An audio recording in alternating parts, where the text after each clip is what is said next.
So today I'm going to be talking about fitness apps and imaginary communities. So my problem statement was, to what extent do online fitness apps create a sense of membership in imaginary communities? My conclusion was that people gained a sense of community and belonging in these imaginary communities, and that people were motivated to work out. So history of fitness app. Before online fitness apps were just fitness trackers. The users that used these fitness apps had a complete diagnostic on their body through the use of gadgets. Just as Dublin and Paradiso explained in extrasensory perception, these gadgets were equipped with sensors. These sensors would then monitor heart rate, blood pressure, and calories gained and calories lost, and much more.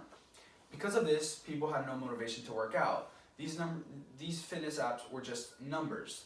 People would not be interested in these numbers. Then the creation of online fitness apps. The difference between online fitness apps and regular fitness apps is that online fitness apps would not only record the data, but then it would provide the data to each user in near proximity. It would link each user's data. Because of this, the creation had completely revolutionized the fitness industry. People were then motivated to work out because of this sense of membership. Through these online interactions and these online fitness apps, people then led to gain sense of membership. Each user in these online fitness apps had one sole purpose: satisfaction. Through the users' imaginary communities, these users would strive to rise up in society.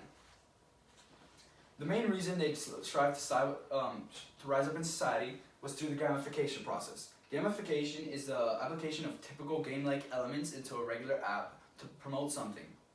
The way online fitness apps used gamification was through the use of online leaderboards.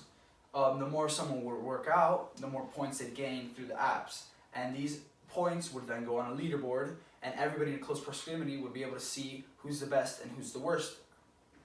Because of this, nobody wanted to be last on the leaderboard, so people would begin to work out to gain points and to rise up in society and on the leaderboards. So discussion. Just as Alice in Through the Looking Glass had multiple perspectives on the cats, these users on online fitness apps had multiple perspectives. The main perspective that drove them for the motivation to work out was their perspective on how society viewed them. Although society can't possibly view individual users, these users believed that society was looking upon them. So then these users would begin to work out because they never wanted to be last on these leaderboards, because they don't want to be the least fit person in the community. Because of this, they were motivated to work out, to gain more points, and to rise up in these online leaderboards. Some limitations I found in my research were that online fitness apps create loneliness. However, this is not true. Although these users are at home working out by themselves, they still feel as if they belong in these online communities. They work out just to rise up in these online leaderboards because they don't want to be the last. Another one I found was it's difficult to obtain society's perspective on these individual users, because society, although it does have perspectives on some individual users, it doesn't have perspectives on individual users, like as a generalization. And the last limitation I found is there's limited information on this topic due to its recency. Just because online fitness apps is a new thing, there's not much research conducted on these online fitness apps, so there's not much you can find on this. Conclusion.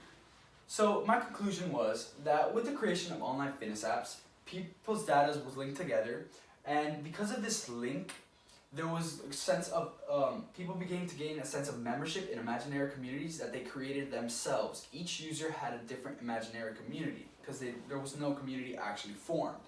Because of this imaginary community, people began to gain a sense of membership, and they'd begin to work out because they felt as if they had to rise up in society. Because of the gamification process and the creation of online leaderboards, nobody wanted to be the last on the leaderboard, so they'd work out and they'd rise up in the leaderboards just so they'd be noticed. Thank you. This is my works cited. How did you select the strategies you used to gather information or conduct research? Were they effective? My main strategy was limiting my time. Each week I'd grab about 5 sources, read the sources and take notes on them. After about 3 or 4 weeks, I had enough sources and enough notes.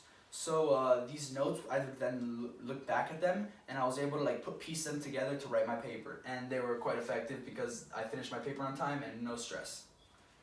What might be the real-world implications or consequences of your findings? What are the implications of your community? So a real-world implication of this would be that now that people know the theory of social acceptance, as I explained earlier, people would then use this to create more online apps to motivate people to do things that like normally they wouldn't do. Thank you.